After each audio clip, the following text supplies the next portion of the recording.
சூரா அல்-அஹ்காஃப். அளவற்ற அருளாளனும் நிகரற்ற அன்புடையோனுமாகிய அல்லாஹுவின் திருப்பெயரால் துவங்குகின்றேன். ஹாமீம்.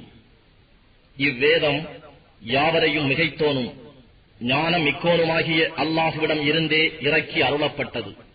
வானங்களையும் பூமியையும் இவை இரண்டிற்கும் இடையே உள்ளவற்றையும் உண்மையையும் ஒரு குறிப்பிட்ட தவணையையும் கொண்டல்லாமல் நாம் படைக்கவில்லை. ஆனால் நிராகரிப்பவர்களோ தங்களுக்கு அச்சமூட்டி எச்சரிக்கை செய்யப்பட்டதை புறக்கணிப்பவர்களாக இருக்கிறார்கள். நீங்கள் அழைக்கும் அல்லாஹ் அல்லாதவற்றை கவனித்தீர்களா? பூமியில் உள்ள எதை அவை படைத்துள்ளன, அல்லது அவற்றுக்கு வானங்களில் ஏதாவது பங்கு உண்டா என்பதை எனக்கு காண்பியுங்கள். நீங்கள் உண்மையாளர்களாக இருந்தால் இதற்கு முன்னே உள்ள ஒரு வேதத்தையோ அல்லது முன்னோர்களின் அறிவு ஞானங்களில் மிஞ்சிய ஏதேனும் பகுதியையோ உங்கள் கூற்றுக்கு ஆதாரமாக என்னிடம் கொண்டு வாருங்கள் என்று நபியே நீர் கூறுவீராக. மறுமை நாள் வரை அழைத்தாலும் தனக்கு பதில் கொடுக்க மாட்டாத அல்லாஹ் அல்லாதவற்றை அழைப்பவர்களை விட வழிகட்டவர்கள் யார்? அவர்களுடைய அழைப்பையே இவை அறிவதில்லையே.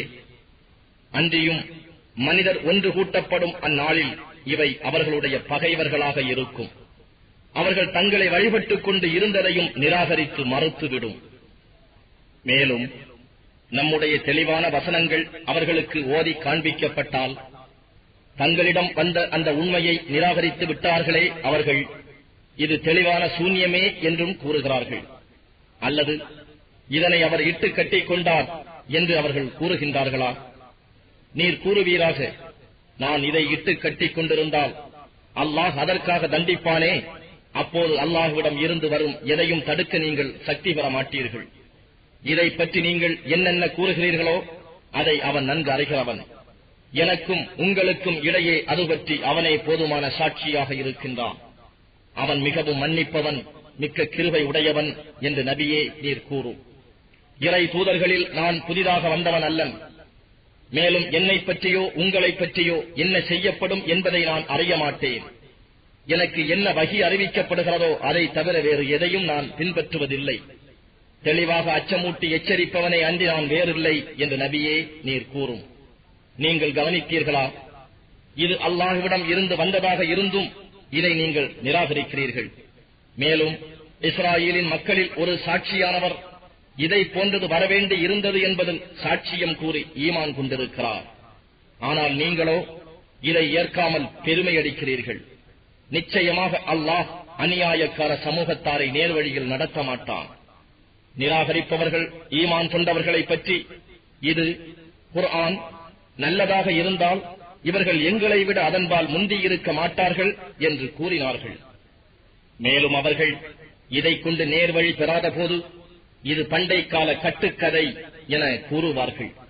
இதற்கு முன்னர் மூசாவின் வேதம் ஒரு இமாமாகவும் நேர்வழிகாட்டியாகவும் அருளாகவும் இருந்தது. குர்ஆன் ஆகிய இவ்வேதம் முந்தைய வேதங்களை மெய்யாக்குகிற அரபி மொழியில் உள்ளதாகும். இது அநியாயம் செய்வோரை அச்சமூட்டி எச்சரிப்பதற்காகவும் நன்மை செய்பவர்களுக்கு நன்மாராயமாகவும் இருக்கிறது. நிச்சயமாக எங்கள் ரப்பு அல்லாஹ்வே என்று கூறி பிறகு அதிலேயே நிலைத்து நிற்கிறார்களே, அவர்களுக்கு பயமில்லை, அவர்கள் துக்கப்படவும் மாட்டார்கள். அவர்கள்தாம் சொர்க்கவாசிகள். அதில் அவர்கள் நன்மை செய்து கொண்டிருந்ததற்கு கூலியாக அதில் அவர்கள் என்றென்றும் தங்குவார்கள். மனிதன் தன் பெற்றோருக்கு நன்மை செய்யும்படி உபதேசம் செய்தோ, அவனுடைய தாய் வெகு சிரமத்துடனேயே அவனை சுமந்து வெகு சிரமத்துடனேயே அவனை பெற்றெடுக்கிறாள். கர்ப்பத்தில் அவனை சுமப்பதும் அவனுக்கு பால்குடி மறக்கச் செய்வதும் மொத்தம் 30 மாதங்களாகும். அவன் வாலிபமாகி 40 வயதை அடைந்ததும், இறைவனே, நீ என் மீதும் என் பெற்றோர் மீதும் புரிந்த அருள் கொடைகளுக்காக நன்றி செலுத்தவும் உன்னுடைய திருப்தியை அடையக்கூடிய சாலிகான நல்ல அமல்களை செய்யவும் எனக்கு அருள் பாலிப்பாயாக. இதில் எனக்கு உதவுவதற்காக என்னுடைய சந்ததியையும் சாலிகானவர்களாக நல்லது செய்பவர்களாக சீர்படுத்தி அருள்வாயாக. நிச்சயமாக நான் உன் பக்கமே திரும்புகிறேன். அன்றியும் நான் முஸ்லிம்களில் நின்றும் உள்ளவனாக உனக்கு முற்றிலும் வழிபட்டவனாக இருக்கிறேன் என்று கூறுவான். சுவனவாசிகளான இத்தகையவர்கள் செய்தவற்றின் அழகான நன்மையானவற்றை நாம் அங்கீகரித்துக் கொண்டு இவர்களின் தீவினைகளை பொறுப்போம். இவர்களுக்கு அளிக்கப்பட்டிருந்த வாக்குறுதி உண்மையான வாக்குறுதியாகும். ஆனால் சன்மார்க்கத்தை தழுவுமாறு கூறிய தன் பெற்றோரை நோக்கி, சீச்சி, உங்களுக்கு என்ன நேர்ந்தது? மரணத்திற்கு பின் நான் உயிர்ப்பித்து எழுப்பப்படுவேன் என்று நீங்கள் என்னை பயமுறுத்துகிறீர்களா? திடமாக எனக்கு முன்னர் எத்தனையோ தலைமுறையினர் சென்று விட்டனரே, அவர்கள் எழுப்பப்படவில்லையே என்று கூறியவனை பாதுகாக்குமாறு இருவரும் அல்லாஹுவிடம் பிரார்த்தித்து, பிறகு அவனிடம், உனக்கு என்ன கேடு? நீ ஈமான் கொள்வாயாக, அல்லாஹுவின் வாக்குறுதி மெய்யானது என்று அல்லாஹுவிடம் காவல் தேடுகிறார்கள். அதற்கு அவன், இவையெல்லாம் முன்னுள்ளவர்களின் கட்டுக்கதைகளை அன்றி வேறில்லை என்று கூறுகிறான். இத்தகையோரின் நிலையோ, இவர்களுக்கு முன்னே சென்று போன ஜின்கள் மனிதர்கள் கூட்டத்தினரில் பாவம் செய்ததனால் இவர்களுக்கு எதிராக அல்லாஹுவின் வாக்கு மெய்யாக உறுதியாய் விடுகிறதோ அது போன்றதுதான். நிச்சயமாக இவர்கள் நஷ்டவாளிகளாய்விட்டனர்.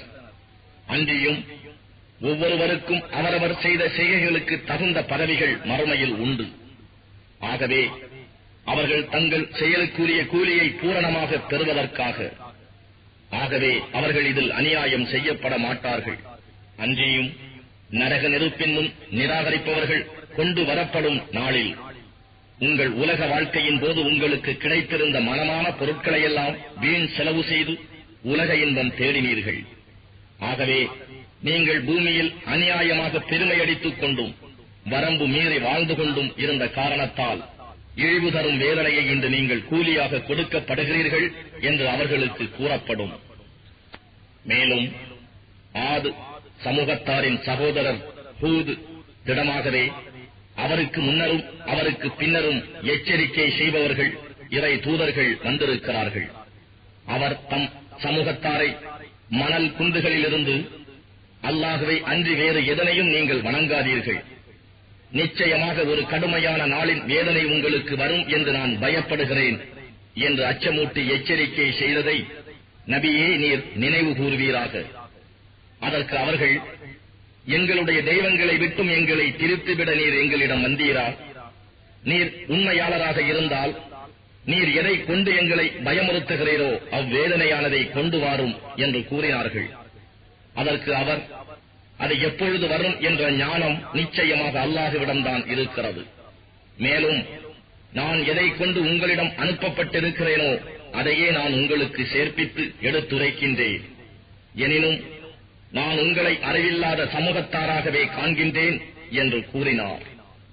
ஆனால் அவர்களோ, அவர்களுக்கு அனுப்பப்பட்ட வேதனை அவர்கள் இருந்த பள்ளத்தாக்குகளை நோக்கி மேகமாக வருவதை கண்டதும், இது நமக்கு மழையை பொழியும் மேகமாகும் என கூறினார்கள்.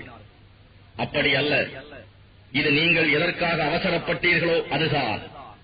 இது கொடும் காற்று, இதில் நோவினை செய்யும் வேதனை இருக்கிறது. அது தன் இறைவனின் கட்டளையினால் எல்லா பொருட்களையும் அழித்துவிடும் என்று கூறப்பட்டது. பொழுது விடிந்தபோது அழிக்கப்பட்ட அவர்களுடைய வீடுகளைத் தவிர வேறு எதுவும் காணப்படவில்லை. இவ்வாறே குற்றம் செய்யும் சமூகத்துக்கு நாம் கூலி கொடுக்கிறோம். உங்களுக்கு, மக்கா வாசிகளுக்கு இங்கு எதில் வசதிகள் செய்து கொடுக்காதிருந்தோமோ அவ்வசதிகளையெல்லாம் நாம் அவர்களுக்கு திடமாக செய்து கொடுத்திருந்தோம். மேலும் அவர்களுக்கும் செவி புலனையும் பார்வைகளையும் இருதயங்களையும் நாம் கொடுத்திருந்தோம். ஆயினும் அவர்கள் அல்லாஹுவின் வசனங்களை நிராகரித்துக் கொண்டிருந்த போது அவர்களுடைய செவி புலனும் பார்வைகளும் இருதயங்களும் அவர்களுக்கு யாதோர் பயனும் அளிக்கவில்லை. எவ்வேதனை பற்றி அவர்கள் பரிகாசம் செய்து கொண்டிருந்தார்களோ அதுவே அவர்களை சூழ்ந்து கொண்டது.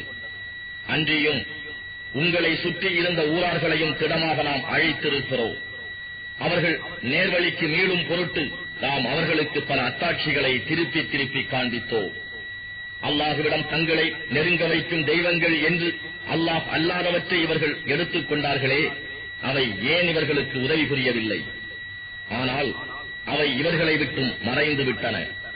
அவையே இவர்கள் பொய்யாக கூறியவையும் இட்டு கட்டியவையும் ஆகும்.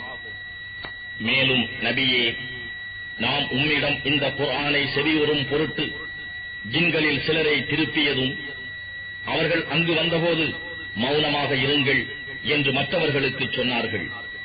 ஓதுதல் முடிந்ததும் தம் இனத்தாரிடம் சென்று அவர்களை அச்சமூட்டி எச்சரிக்கை செய்தனர். ஜின்கள் கூறினார்கள், எங்களுடைய சமூகத்தார்களே, நிச்சயமாக நாங்கள் ஒரு வேதத்தை செவிமடுத்தோம். அது மூசாவுக்கு பின்னர் இறக்கப்பட்டிருக்கின்றது. அது தனக்கு முன்னுள்ள வேதங்களை உண்மைப்படுத்துகிறது. அது உண்மையின் பக்கமும் நேரான மார்க்கத்தின்பாலும் யாவருக்கும் வழிகாட்டுகின்றது. எங்கள் சமூகத்தாரே, உங்களை அல்லாஹுவின் பக்கம் அழைப்பவருக்கு பதிலளித்து அவர் கூறுவதை ஏற்று அவர் மீது நம்பிக்கை கொள்ளுங்கள். அவன் உங்கள் பாவங்களிலிருந்து உங்களுக்கு மன்னிப்பளிப்பான், நோவினை தரும் வேதனையிலிருந்து உங்களை பாதுகாப்பான். ஆனால் எவர் அல்லாஹுவின் பக்கம் அழைப்பவருக்கு பதிலளிக்கவில்லையோ அவர் பூமியில் அல்லாஹுவை இயலாமலாக்க முடியாது. அவனை அன்றி அவரை பாதுகாப்போர் எவரும் இல்லை. அத்தகையவர்கள் பகிரங்கமான வழிகேட்டிலேயே இருக்கிறார்கள். வானங்களையும் பூமியையும் படைத்து அவற்றின் படைப்பால் எவ்வித சோர்வும் இன்றி இருக்கின்றானே அல்லாஹ், அவன் நிச்சயமாக மரித்தோரை உயிர்ப்பிக்கும் ஆற்றலுடையவன். ஆம், நிச்சயமாக அவன் எல்லா பொருட்களின் மீதும் பேராற்றலுடையவன். மேலும் நிராகரிப்பவர்கள் நரக நெருப்பின் முன் கொண்டு வரப்படும் நாளில் அவர்களிடம் இது உண்மையல்லவா என்று கேட்கப்படும். அதற்கு அவர்கள் எங்கள் இறைவன் மீது சத்தியமாக உண்மைதான் என்று கூறுவார்கள். அதற்கு அவன் கூறுவான், நீங்கள் நிராகரித்துக் கொண்டிருந்ததற்காக இவ்வேதனையை அனுபவியுங்கள் என்று. நபியே, நம் தூதர்களில் திட சித்தமுடையவர்கள் பொறுமையாக இருந்தது போல் நீரும் பொறுமையுடன் இருப்பீராக. இவர்களுக்காக வேதனையை வரவழைக்க அவசரப்படாதீர். இவர்களுக்கு வாக்களிக்கப்பட்டதை இவர்கள் பார்க்கும் நாளில் அவர்கள் இப்பூமியில் ஒரு நாளில் ஒரு நாழிகைக்கு மேல் இருக்கவில்லை என்று எண்ணுவார்கள். இது தெளிவாக அறிவிக்க வேண்டியதே. எனவே வரம்பு மீறியவர்கள் தவிர வேறு எவரும் அழிக்கப்படுவார்களா?